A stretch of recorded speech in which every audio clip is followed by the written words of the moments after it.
কুর্দি যোদ্ধাদের সঙ্গে সংঘাত অবসানের লক্ষ্যে তুরস্কের আলোচনার মাঝে ইরাকে নিয়োজিত ১২ তুর্কি সৈন্য নিহত হয়েছেন। ব্রিটিশ সংবাদ মাধ্যম বিবিসির এক প্রতিবেদনে জানা যায়, ইরাকের উত্তরাঞ্চলের একটি গুহায় তল্লাশি অভিযান চালানোর সময় মিথেন গ্যাসে আক্রান্ত হয়ে তুরস্কের অন্তত ১২ সৈন্য নিহত হয়েছেন।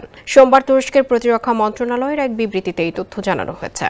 তুরস্কের প্রতিরক্ষা মন্ত্রণালয় বলেছে, ২০২২ সালে মে মাসে ইরাকের উত্তরাঞ্চলীয় একটি গুহায় কুর্দি যোদ্ধাদের গুলিতে নিহত এক সৈন্যের মৃতদেহের খোঁজে তল্লাশি অভিযান শুরু করেছিল তুরস্কের সামরিক বাহিনী।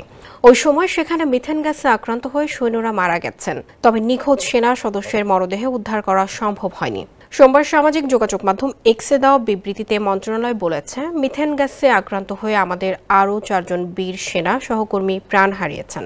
ফলে এই ঘটনায় সেখানে মৃতের সংখ্যা বেড়ে ১২ জনে পৌঁছেছে। তবে ইরাকের ওই গুহায় কিভাবে মিথেন গ্যাসের সৃষ্টি হয়েছে সে বিষয়ে বিবৃতিতে কোনো তথ্য জানানো হয়নি।